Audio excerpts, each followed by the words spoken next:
You will hear a tourist asking about cruises round the harbour. First, look at questions 1 to 7.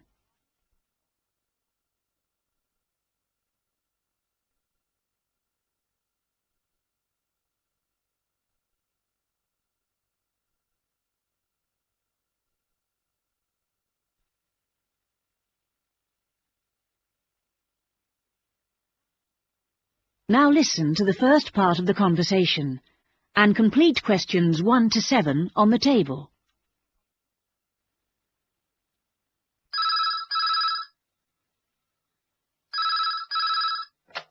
Good morning, Blue Harbour Cruises. How can I help you?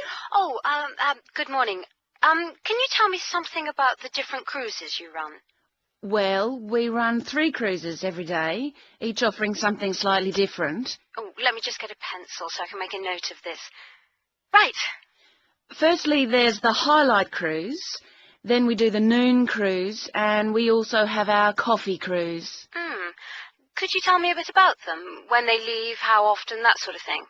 Well, the Highlight Cruise is $16 per person, and that leaves at 9:30 every morning and takes 2 hours to go around the harbour. Right, 9:30. And do you get coffee or refreshments?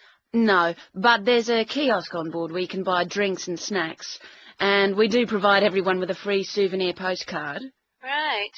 And then there's our Noon Cruise at $42 per person. This is more expensive, but of course it takes longer, and for that price you get a 3-course lunch. Oh, that sounds good. And what about the last one? That's the Coffee Cruise. Well, that's $25 each. It takes 2.5 hours. When does that leave? At 2:15 daily?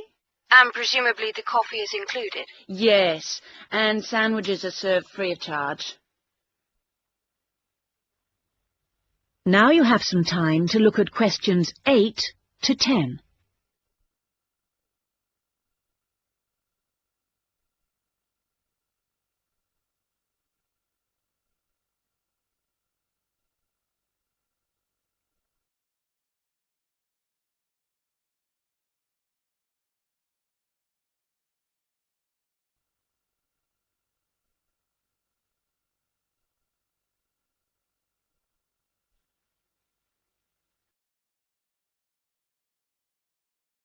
As you listen to the rest of the conversation, answer questions 8 to 10. I think the coffee cruise would suit us best, as lunch is included at the hotel. Can I book for 2 people for tomorrow, please? No need to book, just be down at the quay at 2 o'clock. All our cruises depart from jetty number 2. Can you tell me where that is exactly? Yes, number 2 jetty is opposite the shops. It's clearly signposted. Right. And can you tell me, is there a commentary? Yes, there's a commentary on all the cruises. Is it possible to listen to the commentary in Japanese? My friend doesn't speak much English. It's in English only, I'm afraid, but the tour guides usually speak some Japanese, so she'll be able to ask questions. Oh, fine. Oh, and one other thing. I should just mention that it gets extremely hot on the upper deck at this time of year, so it's a good idea to wear a hat. Otherwise, you could get quite badly sunburnt. Right, I'll remember that. Thanks very much.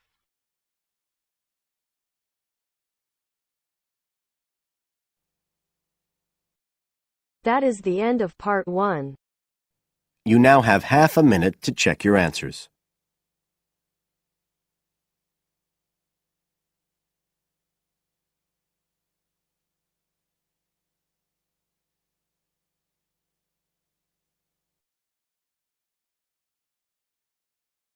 Now turns to part 2.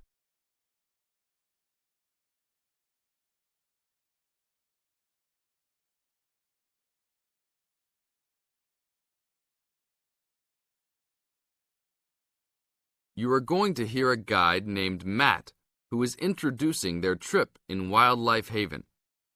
Now you have some time to look at questions 11 to 15.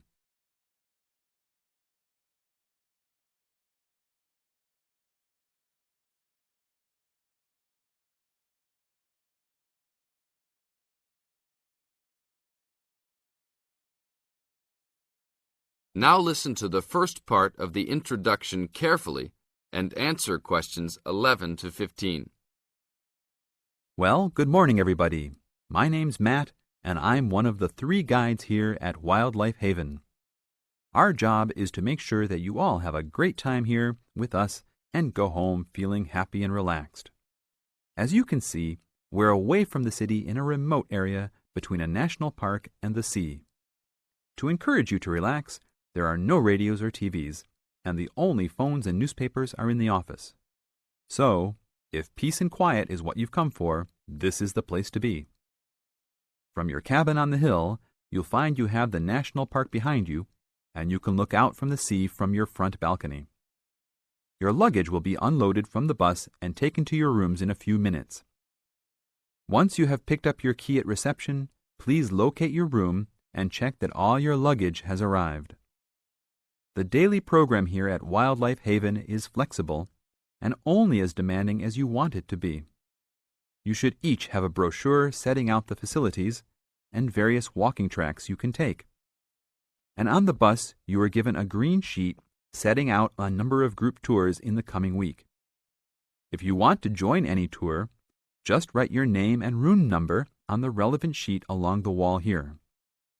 Tomorrow, there is a beachcombers and rock hoppers tour exploring marine life in the rock pools along the beach. Or, if you'd prefer to go inland, there's a guided forest walk that takes you off the walking tracks. If you want to catch some lunch, you could join the beach fishing expedition. And at night, you'll see there is a moonlight forest walk that leaves each night at 7 p.m. So there is plenty to choose from at Wildlife Haven, and of course, that includes just sitting on your balcony watching the waves roll in. But I would recommend my favorite tour, the Waterfall Walk. This departs at sundown each day and also provides the opportunity to have a moonlight swim. Now you have some time to look at questions 16 to 20.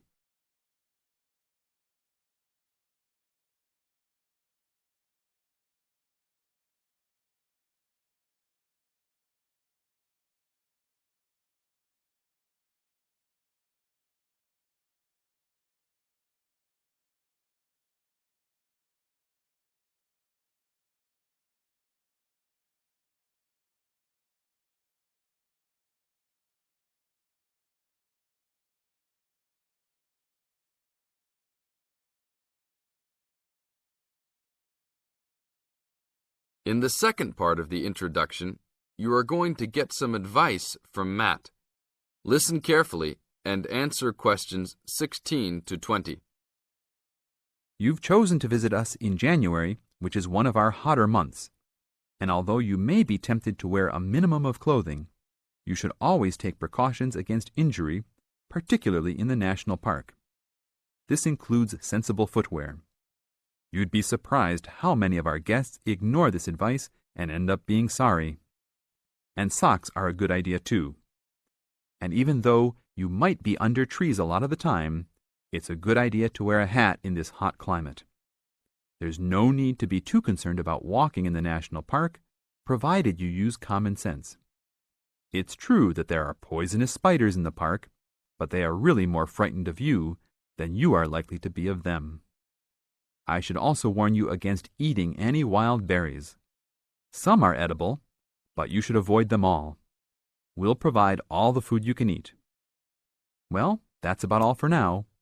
Dinner is from 6 to 8 p.m. in this building. That is the end of part 2. You now have half a minute to check your answers.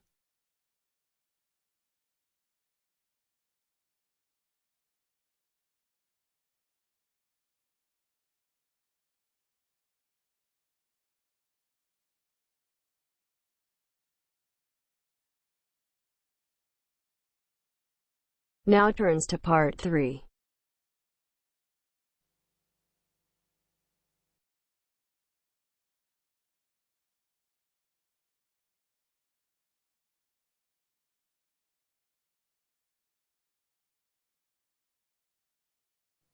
You will hear 2 university students, Phil and Stella, talking to their tutor about their research project.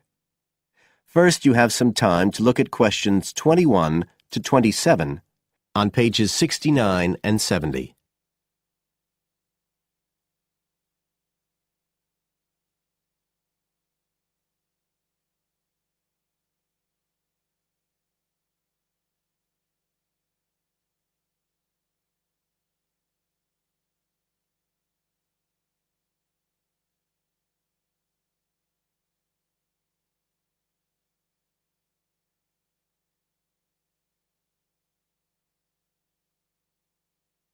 Now listen carefully and answer questions 21 to 27.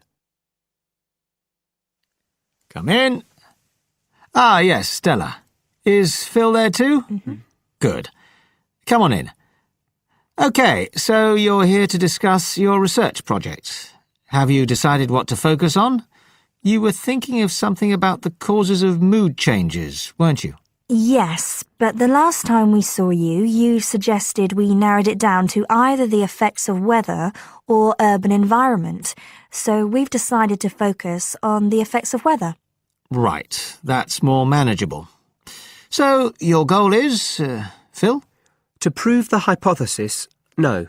To investigate the hypothesis that the weather has an effect on a person's mood. Good. And what's your thesis, Stella?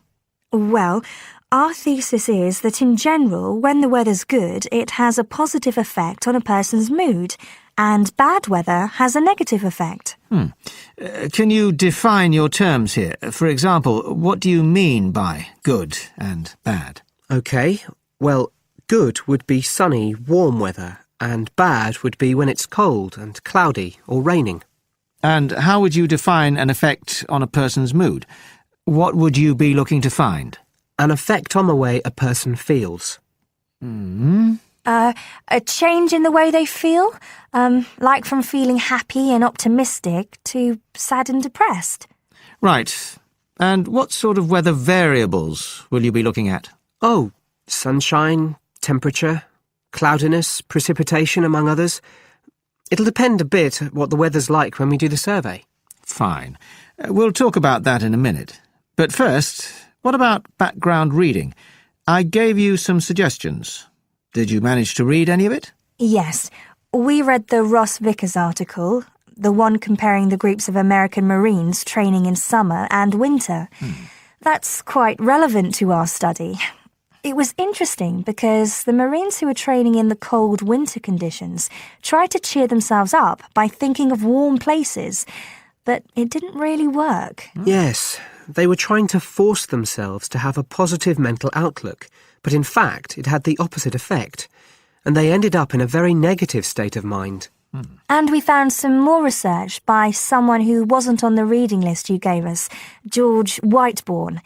He compared people living in 3 countries with very different climatic conditions. Actually, he looked at several things, not just the weather. But he found some people's reactions to bad weather were much worse than others, and it was linked to how stressed they were generally. The weather on its own didn't have such a significant effect on mood. And we looked at a paper by Haverton. Yeah, he broke weather up into about 15 or 16 categories and did qualitative and quantitative research. He found that humans respond to conditions in the weather with immediate responses, such as fear or amazement. But these responses can also be linked to associations from their earlier life, such as a particular happy or sad event. Did you have a look at Stanfield's work? Yes.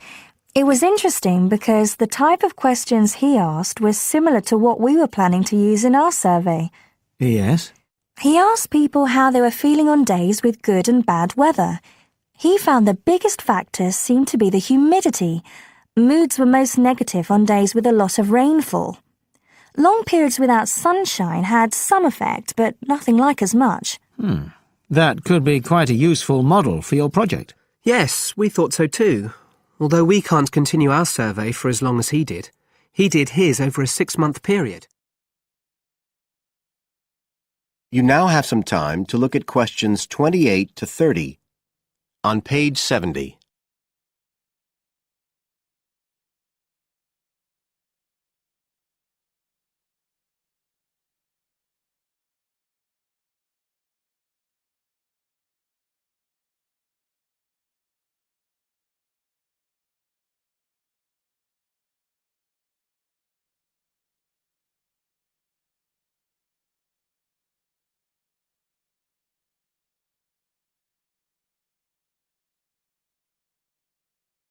Now listen and answer questions 28 to 30. Right. Well, you've made quite a good start. So, where are you going from here? Well, We've already made the questionnaire we're going to use for the survey. It's quite short, just 8 questions. We're aiming to survey 20 people over a period of 3 months from October to December. We can't specify the actual dates yet because it depends on the weather. We want to do the survey on days with a range of different weather conditions. And we'll just be working on campus, so our data will only be statistically sound for the student population here. That's okay. Have you thought how you'll determine what will constitute each aspect of weather, and how many you're looking at? We decided on 4. The amount of sunshine, cloudiness, temperature and precipitation. We thought we might use the internet to get data on weather conditions on the days we do the survey, but we haven't found the information we need, so we might have to measure it ourselves. We'll see. Then we've got to analyse the results, and we'll do that using a spreadsheet, giving numeric values to answers. And then, of course, we have to present our findings to the class, and we want to make it quite an interactive session. We want to involve the class in some way in the presentation, maybe by trying to create different climatic conditions in the classroom, but we're still thinking about it. I see. Well, that sounds as if you're on the right lines. Now, what I'd suggest that you think about, in addition to the work you... That is the end of part 3. You now have half a minute to check your answers.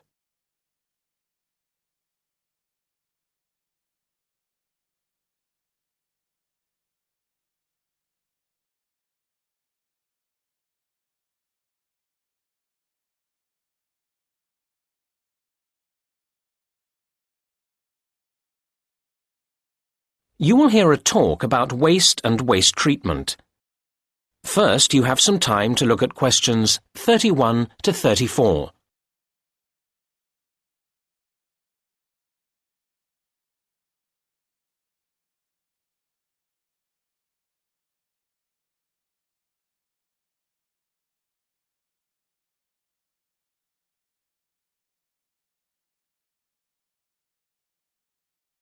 Now listen to the first part of the talk and answer questions 31 to 34. Good afternoon, everybody. Today I'll be talking about the issue of waste, which has become an immense problem in today's society. We face huge challenges in terms of reducing its creation in the first place, and then in dealing with it when it has been created.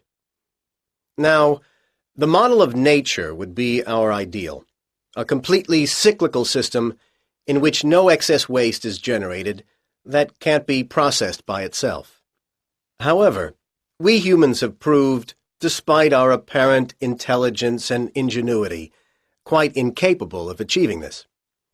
Where did it all go wrong?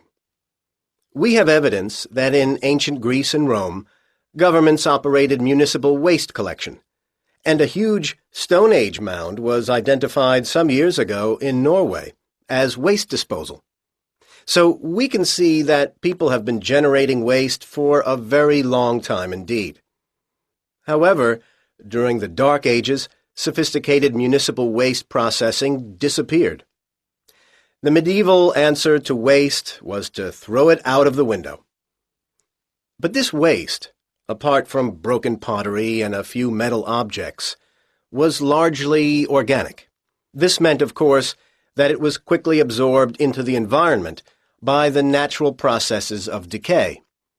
However, many concerned people, such as doctors, claim that this created health problems, although it wasn't until science produced convincing evidence of the connection between rubbish and disease that governments began to see the importance of dealing with the problem effectively. Unfortunately, their response has remained slower than the generation of waste. It is very hard to deal with waste that won't melt into the environment, as so many of our modern consumer goods won't. And that's why the invention of plastic has caused the worst headache for the environment. It's more than nature can deal with. Now you have some time to look at questions 35 to 37.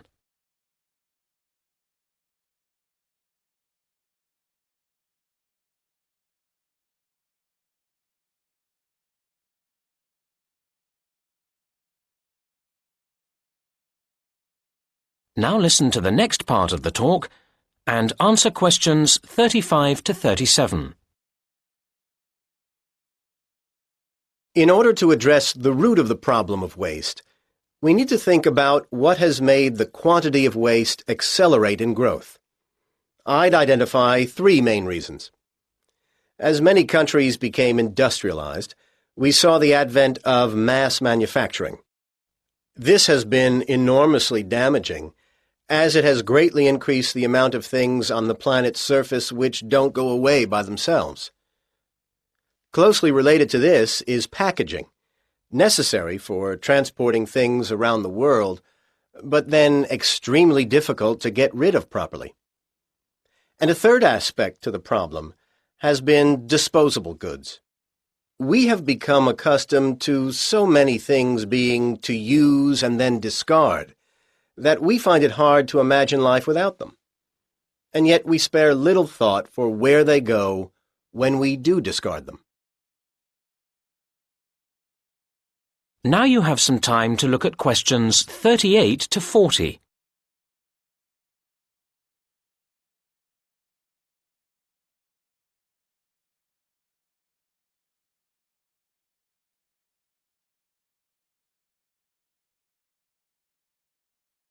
Now listen to the rest of the talk and answer questions 38 to 40. Right now, let's move on from where all this waste comes from to what is done with it all now it's here. Different countries deal with waste differently. Of course, each country also changes what it does, so the figures for waste treatment I've got here are likely to change in the future. Let's look at municipal solid waste, or MSW. MSW is important to consider because it's effectively a measurement of consumerism, how much waste people produce that goes beyond the absolute basic requirements in life to eat and drink. One of the main ways of dealing with MSW is incineration, burning it. This is adopted variously around the world.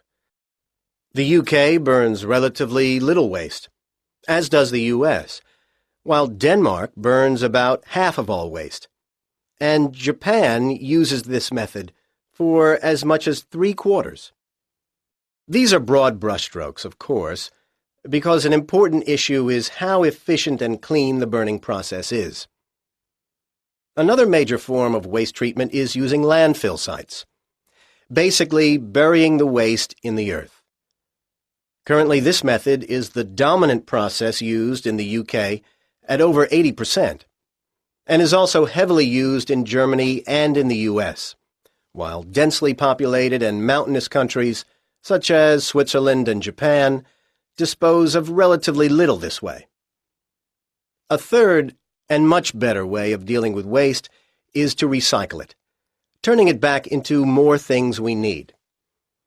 It must be said that much depends here on whether further waste is generated by the recycling processes themselves. The UK and Japan have rather poor records in recycling, while Switzerland tops the table in this respect, and reasonably impressive levels are achieved by Denmark and Germany. I really hope that if we all gathered here again 10 years from now, these figures would be much higher.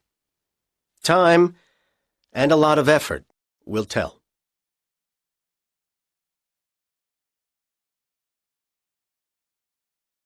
You now have half a minute to check your answers.